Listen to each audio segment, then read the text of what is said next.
মাথাটা খারাপ করে।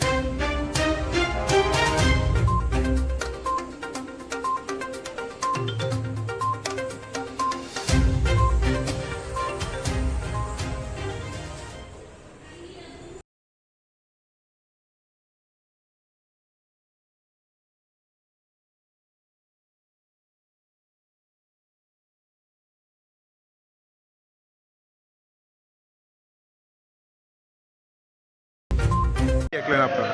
ওই তো সকালে আপনার একজন দাদা আইছে, আয়া এসে দেখছে দরজা খোলা। সবসময় আয়া পরিষ্কার টরিষ্কার করার সময় আয়া দেখে দরজাটা খোলা। দরজা খোলা দেখে কিছু একটা সন্দেহ হয়েছে, তখন দেখলো যে মার ইয়ানে সব যা আছে নিচে গা, ভিতরে একটা কাচের পড়ার বাক্স আসলো, ওইটাও নিয়ে গেছে গা।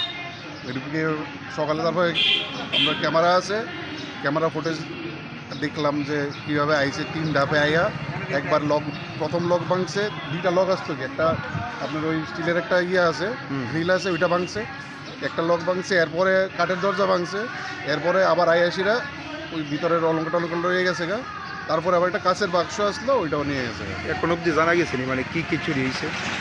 হয়তো মার কিছু অলঙ্কার আসলো, নট আসলো, কোমরের শিকল এটা কি আসলো, স্বর্ণের ছিল নাকি? নটটা স্বর্ণের আসলো, আর বাকি রূপার আসলো, আর কিছু টিকলি আসলো, যা দেয় মার কাছে থাকে। কিরকম? এটা প্রণয় বাক্স আসলো মোটামুটি 8-10 হাজার টাকার উপরে আসলো মনে হয়, অনামানিক। স্বর্ণগুলির দাম কিরকম হবে? ওটা তো ঠিক এত ইয়ে নাই। কোন মানে মন্দির? কামারপুকুরা কালী মন্দির।